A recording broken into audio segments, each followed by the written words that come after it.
Հունիսի 4-ի գիշերը ռուսական բանակը անօդաչու թռչող սարքերով եւ հրթիռներով հարվածել է Խարկովին։ Քաղաքում լայնածավալ հրդեհներ են բռնկվել կամ 1 վիրավոր։ Ռուս զինվորականները քաղաքը հարվածելու համար օգտագործել են 9 շահեդ եւ 2 հրթիռ, որոնց տեսակը պարզվում է։ Հրդեհներ են բռնկվել արդյունաբերական գոտու 4 վայրերում, այրվել է նաեւ մասնավոր տուն, նշել է Խարկովի քաղաքապետը, հավելելով, որ տեղում աշխատում են բոլոր համապատասխան ծառայությունները եւ կամավորները։ Ուկրաինայի նախագահի գրասենյակի ղեկավար Անդրեյ Երմակը Վաշինգտոնում հանդիպել է Ուկրաինայի հարցերով ԱՄՆ հատուկ ներկայացուցիչ Քիթ Քելոքի հետ։ Նրանք քննարկել են ռազմաճակատում տիրող իրավիճակը, Ստամբուլում կայացած հանդիպումների արդյունքները, Ռուսաստանի դեմ պատժամիջոցների խստացման եւ Ուկրաինայի պաշտպանական օգնության կարեւորությունը։ Հանդիպմանը Երմակը նշել է, որ եթե Ռուսաստանը կամավոր չդադարեցնի կրակը, Ուկրաինան ստիպված կլինի գործողություններ իրականացնել եւ ոչնչացնել նրանց ռազմական ներուժը։ Ռուսաստանն ու Ուկրաինան համաձայնության են եկել բանակցությունների հաջորդ փուլի շուրջ, այս մասին ՏՌՏ Հաբերին տված հարցազրույցում ասել է Թուրքիայի արտգործնախարար Հական Ֆիդանը, բացի այդ Ֆիդանը նշել է Ստամբուլում նախորդ բանակցությունների ընթացքում երկու կողմերի մասնագիտական մոտեցումն ու պատրաստվածությունը։ Հական Ֆիդանը հեռախոսազրույց է ունեցել ԱՄՆ պետքարտուղար Մարկո Ռուբիոյի հետ եւ քննարկել Ուկրաինայում խաղաղության հասնելու ջանքերը, հայտնում է պետական Անադոլու գործակալությունը։ Ֆիդանն ու Ռուբիոն ըստ լրատվամիջոցի քննարկել են ռուս-ուկրաինական պատերազմը, այդ թվում Ստամբուլում երկու կողմերի միջև խաղաղության բանակցությունների արդյունքները։ Նրանք նաեւ մտքեր են փոխանակել Սիրիայում եւ Գազայում տեղի ունեցած վերջին զարգացումների վերաբերյալ։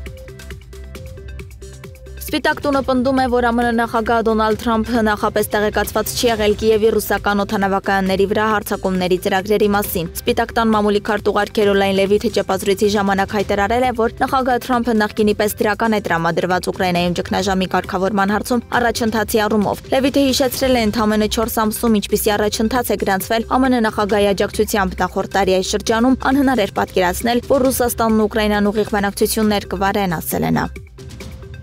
Իրանը թույլտվություն չի խնդրի ուրանի հարստացումը շարունակելու համար, այսպես է մեկնաբանել Իրանի արտաքին գործերի նախարար Աբբաս Արաղչին ԱՄՆ-ի պահանջը, որը ենթադրում է Իրանի կողմից հրաժարվում իր խաղաղ միջուկային ծրագրից որպես ապագա գործարքի մաս։ Այս առաջարկի մեջ շատ անորոշություն կա, մենք համապատասխան պատասխան կտանք առաջիկա մի քանի օրվա ընթացքում։ Ուրանի հարստացումը մեր տարածքում կարմիր գիծ է, սա իրողություն է, որը կարծում եմ գիտակցել են բոլոր երկրները։ Լրագրողներին ասել է Արաղչին, այս ամենի ֆոնին մի շարք միջազգային լրատվամիջոցներ նշում են, որ այս հարցի շուրջ ԱՄՆ-Իրան բանակցությունների 6-րդ փուլը կարող է ձախողվել։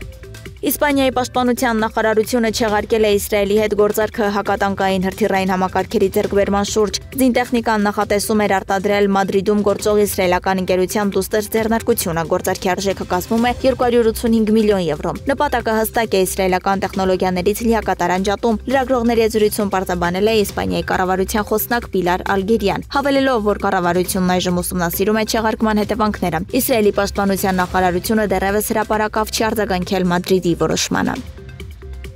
Հարավային Կորեայում կայացած արտահերթ նախագահական ընտրություններում հաղթել է դեմոկրատական կուսակցության թեկնածու Լի Ջեմյոնգը։ Երթմնակալության արարողության ժամանակ նա խոստացել է միավորել ազգը, վերականգնել տնտեսությունը եւ իրականացնել պրագմատիկ դիվանագիտություն հիմնված ազգային շահերի վրա։